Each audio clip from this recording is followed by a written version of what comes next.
And tell us a bit about the energy. So, like, straight off, there's a huge emphasis in this report on offshore wind. Yeah. They want 70% of all energy produced to be renewable by 2030. That's an increase from 40%, which is what we're currently committed to. So that's really ambitious. And again, it's really ambitious, but this comes from all parties in Ireland sitting down together. No one disagreed with that. Okay, so that is game-changing, but by consensus. Yeah. So that's it's in those ways sometimes that this is a radical document. So in order to get from where we are now, which is around the 20% up to 70%, we're going to have to do a lot more renewables. And it looks at the role of offshore wind, which will be new for us. It looks at onshore wind, and how we improve that and scale it up, and with a very, very strong emphasis on community ownership of and microgeneration, which means that if you generate electricity yourself, you can sell it back to the grid so that you can have a micro income. Yeah, like there's things in here that are highlighted as really important. Like at the moment, there's incentives to go. You can get a grant to put PVs, photovoltaics, on your roof, so you can create your own energy for your house. But you can't put enough of those on your roof to actually create enough energy for your house without passing a threshold for planning guidance. So you become hamstrung unless you're really committed to it. You're not going to do it because you're going to have to go through the whole planning process and then the grant application to put the PVs on your roof.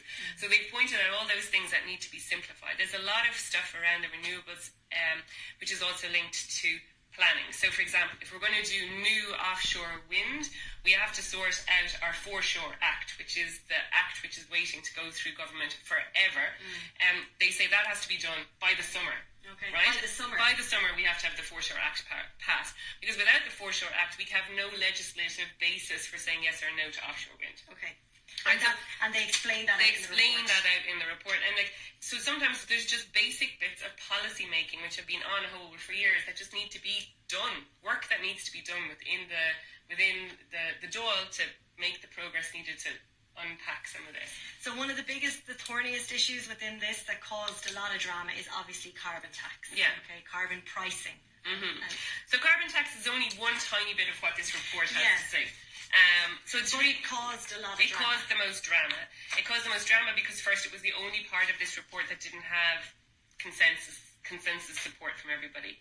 And that comes down to this concern about fairness, which is a really valid concern. Absolutely. Like, climate policy has to be fair, it has to be equitable if it's to create the future that we all want to live in, which is going to be a society, hopefully, that's more equitable and more inclusive than the one we have right now.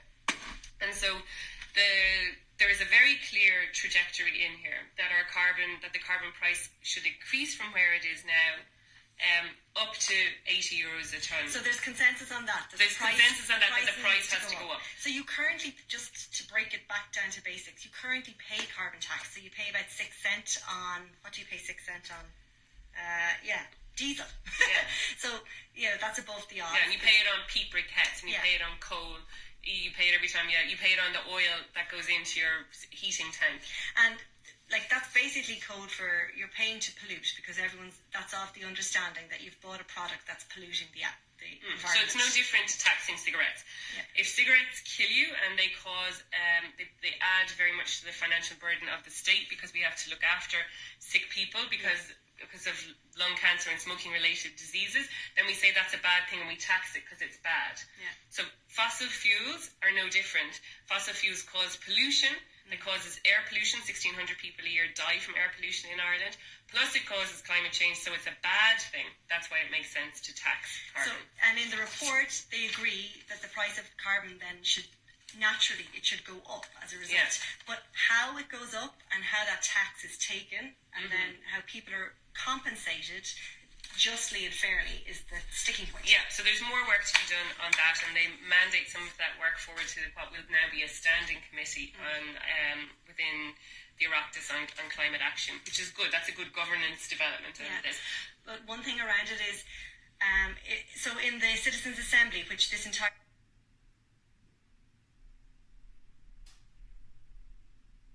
report was asked to take guidance off in order for this to be created, right? The people that wrote this had to look to the Citizens' Assembly's recommendations. 97% of the citizens, I think, Assembly recommendations said that they agreed to taxing people for the use of carbon. Yeah. But it's how that tax is delivered and how it's received and what's done with it that matters. So number one thing is, when you look at evidence from around the world... Sorry, it's 80% of the citizens. Okay. Yeah. When you look around the world, it is possible to create a carbon tax that is fair. Okay. Carbon taxes have been... Yeah, if you look at British Columbia, in California, for example, they got it all wrong. Okay. In California, they brought in a carbon tax and it wasn't fair, and they had to go back and change it. And what they did is they had to take a lot of the revenue that they got from the carbon tax and focus that back into some of the most disadvantaged neighbourhoods in California and make sure that they felt the benefit. So we can, as a country, design a carbon tax that is fair.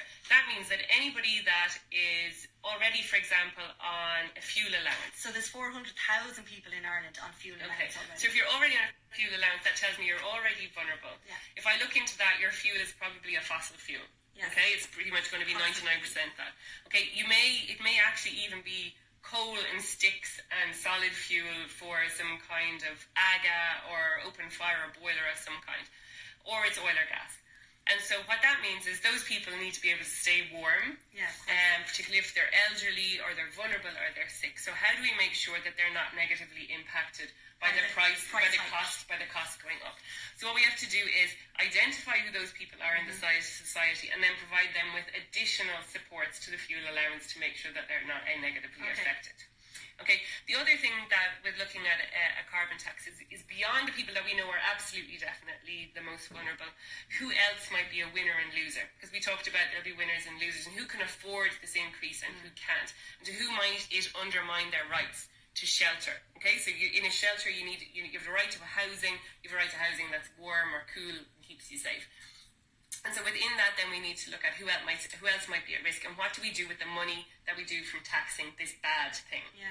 So when we decided that plastic bags were bad and we taxed them, in that case what we did is we took that revenue and we put it into an environment fund that was a ring-fenced, that's called hypothecated, a ring-fenced fund, okay? And we said that money was for environmental projects. It goes to fund research into the environment. It goes to fund environment-specific projects and initiatives of the government, okay? So the whole argument here is whether the money from carbon tax should be ring-fenced and invested back into environmental projects, retrofitting of houses, coming up with the money that we need so that we're able to do. So Fianna Fáil and thousands Labour every year are interested in the ring-fencing option, okay? Yeah. And the other thing you could do is a dividend approach. So Fine Gael are purporting that. Yeah. And this is where each of us would get a cheque that is our share of the receipts from carbon tax. We would all get that as a cheque back to us, and we use it whatever way we want. And People Before Profit and Sinn Féin don't want a hike in carbon tax at all. Yeah.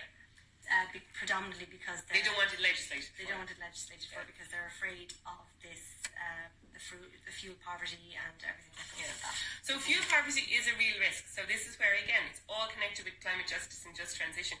We can't make this, in making this transition, we can't stamp on people's human rights. So we have to protect them. But that is just about good policy making. It's about desiring to create a policy that is just and fair and then designing it in that way. So doing your homework. Who identify within our population, sit down with the CSO statistics, look at who's vulnerable, define who they are, and figure out how you're going to protect them and help them to cope with the rising costs. So where did the report leave the carbon tax issue?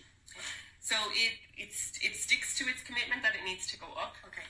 And then it gives some further work to be done to the standing committee and to the standing committee and to the climate advisory. The Just Transition Group. No, it doesn't. It's the climate advisory committee.